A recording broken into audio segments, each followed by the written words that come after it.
Medellín fue incluida en el prestigioso ranking de la revista norteamericana Time Out sobre los 50 mejores destinos para visitar en este 2025. El año pasado trajimos más o menos un poco más de 1.800.000 pasajeros por punto migratorio, de ellos el 59% son turistas extranjeros.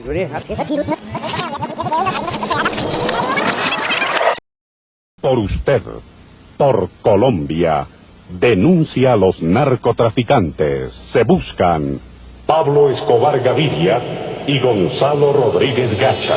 La que en algún momento fue la ciudad más violenta del mundo, hoy en día recibe más de 1 millón de turistas al año. ¿Cómo fue que Medellín logró dejar detrás todo este pasado tan oscuro para convertirse hoy en día en un destino turístico global? La verdad no tengo idea, pero acompáñenme a descubrirlo. Para entender cómo es que Medellín llegó a convertirse en la ciudad que es hoy en día, creo que es bastante necesario entender el contexto por el que pasaba esta ciudad hace unos 30 años. En los años 80 y principios de los 90, Medellín atravesaba una de las etapas más oscuras de su historia. La ciudad vivía bajo el dominio del narcotráfico, que no solo movía enormes cantidades de dinero, sino que también imponía un clima de miedo constante. Terrorismo, sicariato y corrupción eran el día a día de una ciudad amedrentada por el narco. Los homicidios alcanzaron cifras récord, al punto de convertir a Medellín en la ciudad más peligrosa del mundo. Y sé que puede parecer una exageración, pero no lo es. En esta ciudad, en 1991, se asesinaron a más de 6.600 personas, lo cual es incluso más de las bajas que tenían en aquella época guerras. Aquí no había una guerra como tal, pero se mataban más personas que en los lugares en los que había guerra en aquel entonces. El narcotráfico, básicamente, como les dije, lo controlaba absolutamente todo. Tenía poder sobre la política, sobre la economía y sobre la policía también. Y por ende, tienen control de prácticamente toda la sociedad. En aquellos años surge un mundialmente reconocido personaje que hasta el día de hoy se sigue hablando sobre él en las calles, y creo que a partir de acá sería bueno aclarar que no, en lo absoluto apoyo o estoy de acuerdo con nada de lo que esta persona hizo y todos los daños que le provocó a la ciudad de Medellín. Y una vez aclarado esto, hablemos de Pablo Emilio Escobar Gaviria. Nacido el 1 de diciembre de 1949 en Río Negro, fue un narcotraficante, criminal, terrorista y político colombiano. Sus actividades ilícitas lo llevaron a convertirse, según Forbes, en uno de los hombres más ricos del mundo durante 7 años consecutivos. No es un tipo que requiera mucha presentación, ya que hasta el día de hoy su nombre sigue haciendo eco en una sociedad donde algunos lo miran con admiración y otros intentan borrar la huella que dejó en la historia. Definitivamente un personaje que para bien o para mal, o para ambas, marcó la historia de esta ciudad. Hoy Medellín es una ciudad vibrante y llena de vida, pero aún conserva cicatrices, lugares que se han convertido en recordatorios de sus años más oscuros, sitios que en silencio nos cuentan cómo la ciudad enfrentó la peor época de su historia.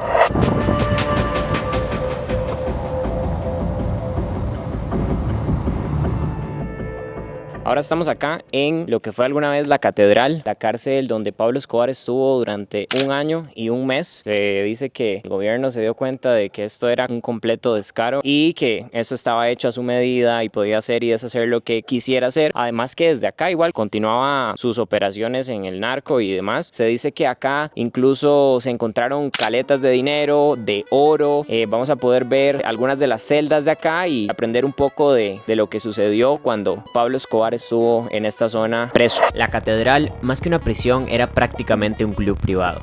Tenía cancha de fútbol, discoteca, billar y por supuesto habitaciones de lujo, desde donde Escobar seguía manteniendo sus negocios y recibiendo todo tipo de visitas. Acerca de este lugar hay cientos de historias y decenas de leyendas. A la izquierda, ahí estaba la habitación de Pablo. Es de las partes más inestables de la zona, ya que en el momento que Pablo escapa, después de 1 año y 1 mes, viene mucha gente y empiezas a excavar, ya sea huecos para buscar si había dejado plata, si había dejado oro, Aquí estaban las canchas, que hoy en día es un asilo de ancianos. Y eso que se ve acá era como el camerino, donde la gente se cambiaba para ir a Hasta jugar. camerino. El padre actual mantiene como el que dirige el asilo. Ese es el observatorio, donde te digo que él tenía un telescopio para poder ver allá. Se ve aquella recta, aquella franja. Ese es el blanquita. aeropuerto. Es el aeropuerto que en su momento era el aeropuerto internacional y él desde acá vigilaba. En su momento Pablo mandó a deforestar todo lo que usted ve de pinos, estaba deforestado. De verdad, eso Porque él ocupaba ver todo. ocupaba ver quién subía, así sea caminando desde acá. Ok, discoteca. La discoteca. Discoteca. Aquí era donde Pablo mandaba a llamar a las muchachas y tristemente cuenta las historias de que en su mayoría no salían de acá. Aquí mismo Pablo las asesinaba, las enterraba para que no contaran nada de lo que pasaba dentro de la cárcel. Pablo financió todo lo de su cárcel. Él dijo, yo me someto a la justicia, pero bajo mis condiciones. Claro. Yo me hago mi cárcel, la policía y el ejército colombiano que esté resguardándome, yo lo pago, pero tienen que ser, eran bandidos, Claro. disfrazados de policía. Todo esto de acá eran las celdas, entre comillas. Celdas. Celdas de la gente que estaba presa acá con él. El Topo, Vinina, estaba también Popeye, que eran los más cercanos a él. Y se supone que estas eran las celdas, pero esto no era una celda. Hoy en día está así, pero eran habitaciones de lujo que ellos tenían con jacuzzi, con saunas. Mae, me imagino que toda esta hora está como con huecos, la gente buscando cosas. Buscando plata, Wow. buscando oro. Sí, El verano es. Sí, era posible que pudieran encontrar cosas engaletadas en paredes. Sí. Se encontraron. Se dice que en la habitación de Pablo, enterrado, había más de 10 kilos de oro.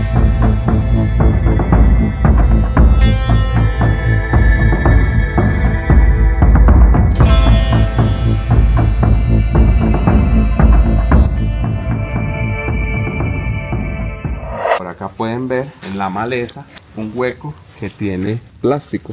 Allá lo notan, ve. ¿Cuál? Ah, sí, allá, Hay aquí, un aquí. huequito acá, un huecote grande. En ese hueco, años después de que Pablo ya se fue, de que el gobierno vino, cogió la propiedad, empezó a investigar, se dice que ahí había un tanque séptico con ácido, que era donde en su mayoría desaparecían a las personas. También por acá se dice que esta gente tenía mucha relación con esto de la parte oscura donde rezaban, venían y hacían sectas y todo eso para proteger la cárcel. Entonces por acá, que es de las zonas donde a gente de acá no le gusta entrar, ahorita te comenté que muchos de los lugares tenían doble fondo, tenían pisos subterráneos que nadie sabía. Aquí hay una, por eso dicen que no se puede entrar, porque se dieron cuenta que allá habían restos de la parte de abajo, porque hay una habitación del mismo tamaño de esta abajo. Popeye salió de la cárcel y a los meses vino, habló con el padre y le dijo que se le daba permiso de caminar por acá para recordar, y se dice que en su momento mandó a llamar una camioneta y empezó a sacar unas cositas que encontró dentro de la montaña. Él sabía dónde estaba una caleta. Podemos ir e intentar buscar el hueco, que yo más o menos recuerdo dónde estaba. Ese era un puesto de vigilancia, es original, Ok. de la zona, y por aquí fue que Pablo escapó. Por aquí se escapó. Por aquí escapó. Nos podríamos imaginar que estamos caminando por donde Pablo escapó.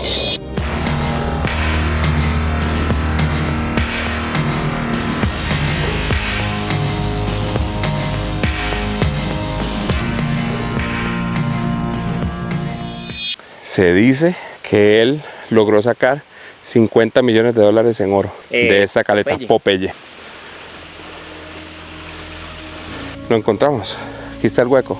Ese es el hueco que dicen que Popeye, después de que salió de la cárcel, vino y encontró la caleta en la cárcel de la catedral. Estamos completamente en medio de ya la montaña, prácticamente. Correcto, esa es la montaña. Y ese hueco que está ahí, o sea, está ahí, literalmente no hay, no tendría otra razón del por qué estar ahí, digamos. O sea, ¿y vos decís que ahí había cuánto? Se estima que Popeye sacó en su momento 50 millones de dólares en oro.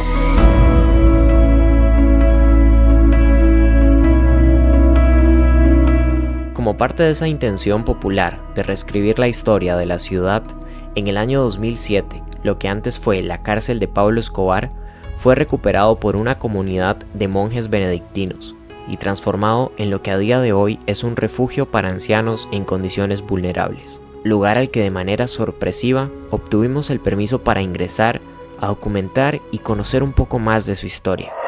Se construyó en el año 2004, entonces hoy día es un ancianato que alberga, mal contado, son por ahí 15, 18 abuelitos. El 80% de ellos son de caridad, fueron los que nos quedaron. Sí, hoy día es un ancianato, es como el otro uso que se le pretendió dar a este lugar. Porque nosotros sabemos que la solución no es la que está implementando el Estado de destruir todo, ¿cierto? Destruir el Mónaco, la Hacienda Nápoles, eso no es la solución. Ellos quieren borrar la historia, pero eso es imposible.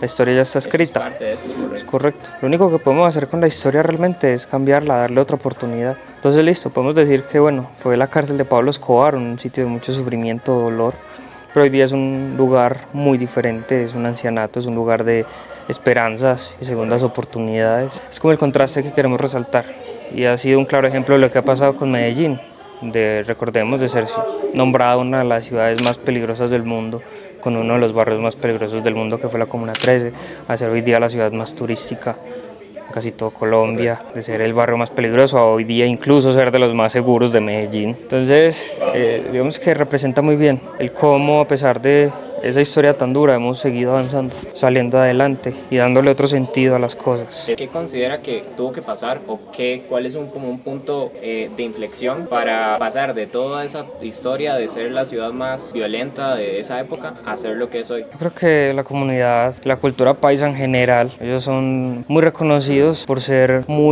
tienen mucho sentido de pertenencia, entonces cuidan mucho lo que tienen, ¿cierto? Y es una comunidad muy unida. Creo que eso fue la clave que hizo que Medellín sea lo que es hoy en día, ¿cierto? Porque sabemos que en muchos pueblos también hubo mucha violencia en muchas partes del país. Sabemos que son pueblos que igual siguen atrasados, lugares que a día de hoy no han logrado salir de la violencia, a diferencia de Medellín.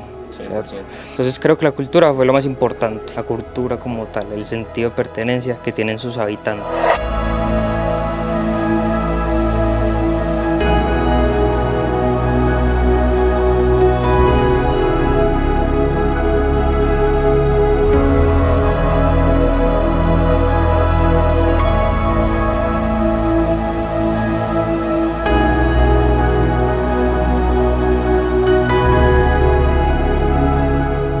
Fui de Envigado, con el primer claro ejemplo de la voluntad de la comunidad de Medellín por reescribir su historia.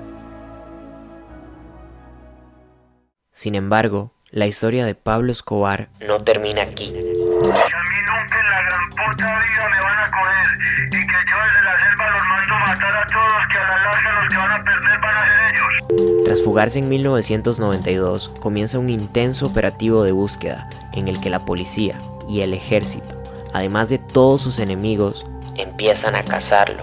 Se desata una ola de violencia sin precedentes, en la que trágicamente pierden la vida miles de personas. El cartel de Medellín comienza a debilitarse drásticamente, hasta que el 2 de diciembre de 1993, un día después de haber cumplido 44 años, el que en algún momento fue uno de los hombres más poderosos del planeta, cae descalzo, sin vida, en un tejado del barrio Los Olivos, al occidente de la ciudad.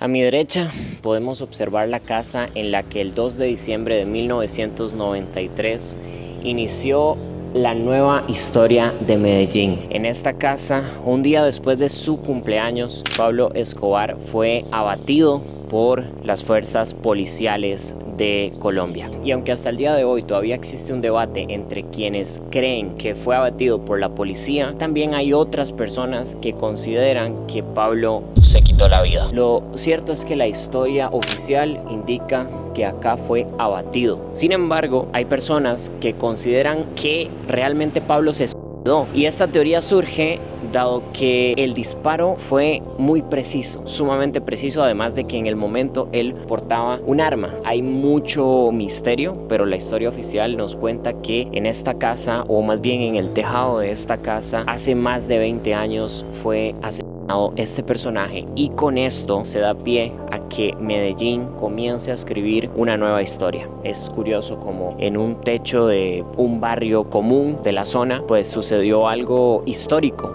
a nivel país, incluso me atrevería a decir a nivel global.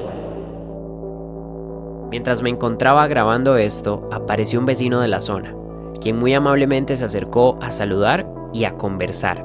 Fácilmente estuvimos hablando durante más de 1 hora. Primeramente me comentó sobre la muerte de Pablo, sobre el por qué se cree que él mismo se quitó la vida. Además hablamos de política, de la sociedad, de mi país, Costa Rica, hasta que en determinado momento pasó algo que definitivamente no me esperaba. Emma, te voy a mostrar algo, yo no quería hacerlo, venga.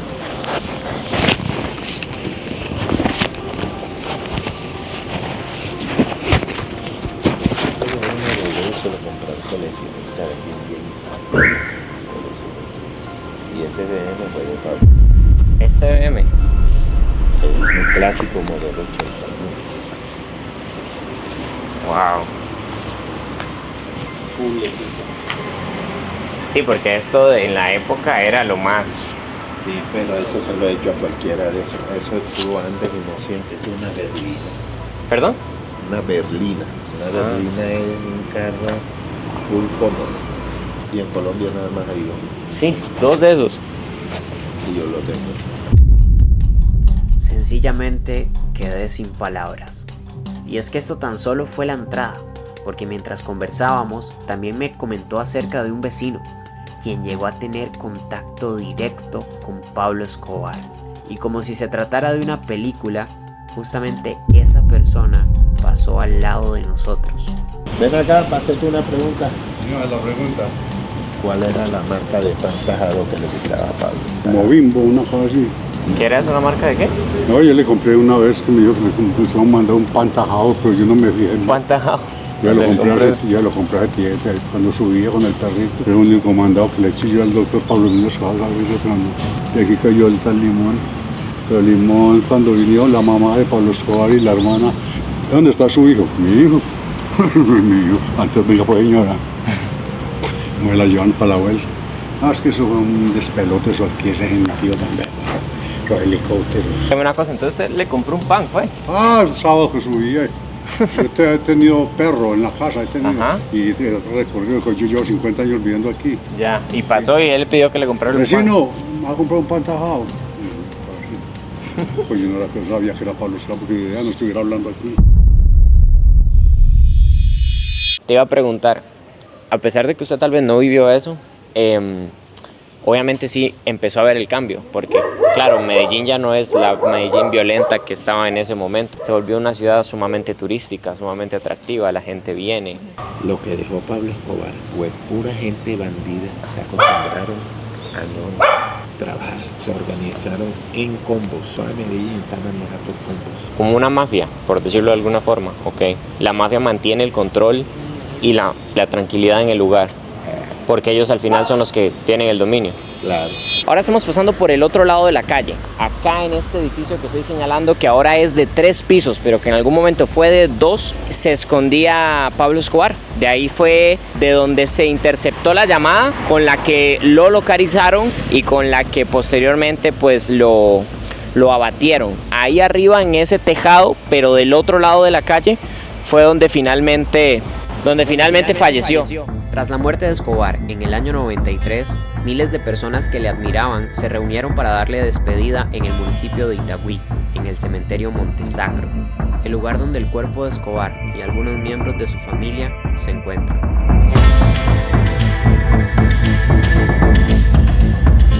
Ahora estamos ubicados en Montesacro, en Itagüí, el cementerio donde finalmente acabó enterrado Pablo Escobar. Un lugar al que, como pueden ver a mis espaldas, vienen varios grupos turísticos a que conozcan, lo cual me pareció bastante curioso, la verdad. Otra de las cosas que llamó sumamente mucho mi atención es el hecho de que hubiesen rosas. Me pareció muy llamativo que hubieran flores frescas ahí, porque eso significa que todavía hay personas que, de cierto modo, no sé, familiares o seguidores, porque algo que tal vez no he comentado mucho en este video es que hay gran cantidad de personas que de cierta manera le tienen admiración, respeto por este personaje que me parece sumamente curioso. A ver, les digo, yo no vendría aquí de no ser para para este video. O sea, en realidad lo que me sorprendió es que hubiese gente dispuesta a ir a ver una tumba con un hombre. O sea, vamos a ver, yo vine hasta acá obviamente, pero ni siquiera me imaginaba que hubiese un tour. Yo vine aquí por mis propios medios, en Uber. En fin, lo que les puedo decir de este lugar es que realmente creo que representa un punto y aparte en la historia de Medellín. Así que intentar tachar o borrar esa marca, pues creo que incluso desvaloriza el progreso que ha tenido Medellín, porque Medellín no se formó como una sociedad completamente sana, digamos, en cuanto a su índice de violencia, pero a pesar de haber pasado por esa oscura etapa, logró reinventarse, innovar y convertirse en un centro global de innovación, tecnología y muchas otras cosas más, como también turismo. O sea, creo que eso incluso más bien valoriza el hecho de que esta ciudad haya conseguido esto y de paso le sirve de ejemplo a otros países o a otras ciudades de se puede, ¿saben? O sea, es como si por ejemplo ahora El Salvador quisiera borrar su pasado. El pasado va a estar ahí, pero el pasado hace que esto que ahora es El Salvador tenga aún mucho más valor. El pasado de la ciudad no puede borrarse, pero como ya hemos visto en este video, definitivamente puede transformarse. Y es de esta forma en la que después de la demolición del edificio Mónaco, donde vivió Escobar, se construye el Parque Conmemorativo Inflexión, un espacio que rinde memoria a las víctimas de aquellos años.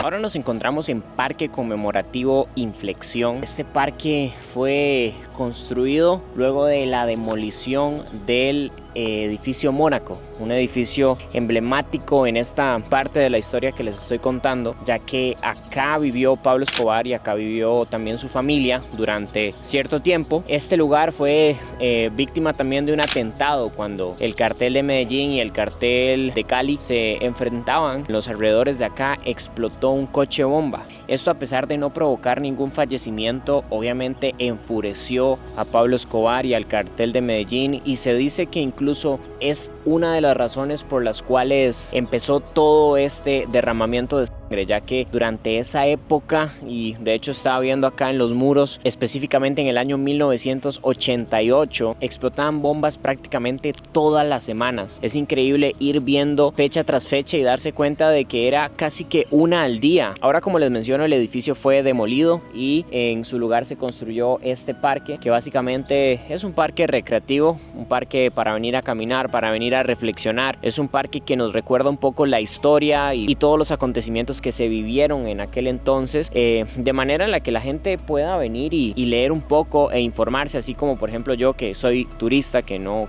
vivo acá, y entender un poco mejor el contexto que estaba viviendo Medellín o la ciudad en aquella época. En este lugar encontramos relatos históricos que honran la memoria de personas que, ya sea por levantar su voz o luchar por su país, se les fue arrebatada su vida.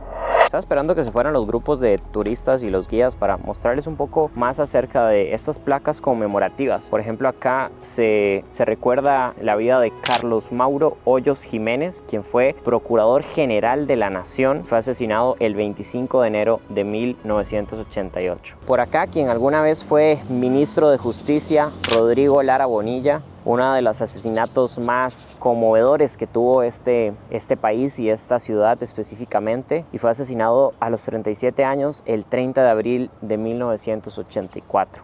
Por acá también tenemos la de Guillermo Cano Izaza, quien fue asesinado el 17 de diciembre de 1986. Él fue director del diario El Espectador. Es verdaderamente triste pensar que esta persona, por ejemplo, a tan solo días de Navidad, a tan solo días de quizás compartir una cena navideña en familia, pues fue una víctima más.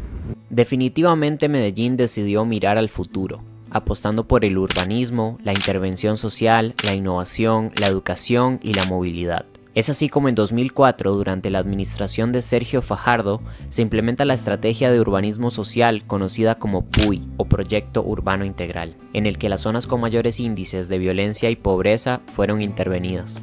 Solo en el PUI nororiental se implementaron 290 programas sociales, se crearon 14 parques, se plantaron más de 1.300 árboles y se generaron más de 3.400 empleos. Todo esto pasando de una inversión municipal de 96.000 millones de pesos a una de 600.000 millones de pesos. Se construyeron obras de mucha importancia como el Metrocable, los parques biblioteca, las gradas eléctricas en la Comuna 13 y cientos de proyectos que reflejan el desarrollo de Medellín. Gracias a todo esto, Medellín se vuelve una cuna de innovación, cultura y arte.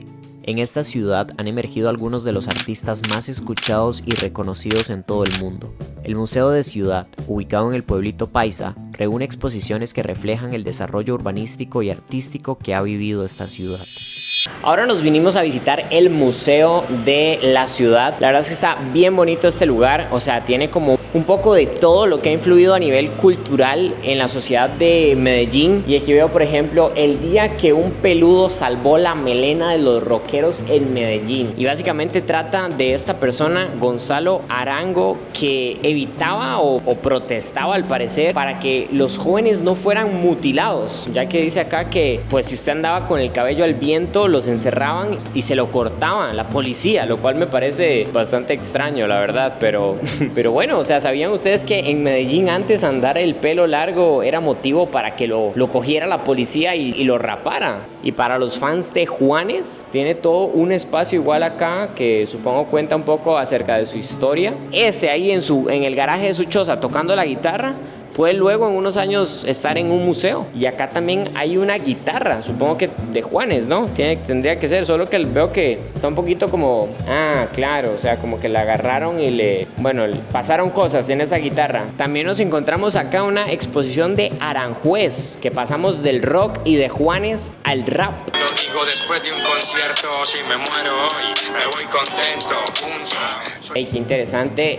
Esa gente de Aranjuez, supongo que es como un grupo. Y obviamente si ya hablamos de rock, ya hablamos de Juanes, ya hablamos de rap, por supuesto que también forman parte de la cultura de esta ciudad artistas como Maluma, como Karol G, como Bless, como Ryan Castro, como Fate, y hasta aquí llegan, pero estos son como por el momento creo los artistas más escuchados de toda la ciudad y todos surgieron acá. Increíble, la verdad, ver tantos artistas juntos que todos provengan de acá. No, se me está olvidando uno, se me está olvidando J Balvin, que aunque no está ahí, por acá sé que están, por ejemplo, sus zapatos, sus Jordan. Piensen que una persona de esta ciudad de Medellín tuvo una colaboración con Jordan, o sea, sacaron sus propias tenis. Esa es como una figura icónica de esta ciudad y realmente fue, creo, quien dio ese gran paso a la industria global. Quiero que ustedes vean la mejor toma de dron que nunca van a ver en la historia de Medellín. En esta increíble obra de arquitectura participaron más de 15 arquitectos en el diseño a escala de toda la ciudad de Medellín. O sea, literalmente desde acá podemos ver incluso el lugar donde nos estamos hospedando. El museo dispone de un guía, quien ofrece una explicación bastante amplia acerca del urbanismo en Medellín. Bueno, ahora nos encontramos en la Comuna 13 y creo que no hay un mejor sitio para describirles el contraste histórico que tiene esta ciudad que venir a este lugar. La comuna más violenta que tuvo Medellín en aquella época ahora es todo un centro turístico. Como pueden ver, está llenísimo de gente, presas, carros, ventas, gritos, silbatos, locura total. Vamos a ver qué nos encontramos en la Comuna 13.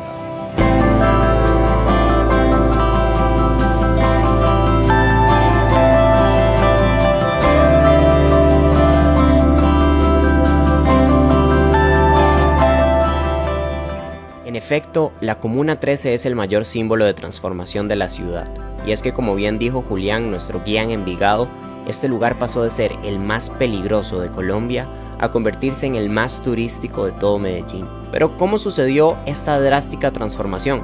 Las primeras respuestas las encontré frente a mí, con solo ver sus muros ahora llenos de color y vida, sus calles llenas de expresiones artísticas. Comiéndome una empanada fue como comprendí el impacto económico que tuvo la transformación de este lugar, cómo pasó de ser un sitio donde no se podía salir a cierta hora a uno donde prácticamente todos los vecinos tienen su comercio desde casa en un sitio que es visitado por miles de turistas todos los días. Y finalmente, jugando básquet con un local, experimenté una realidad que durante años era tan solo una utopía.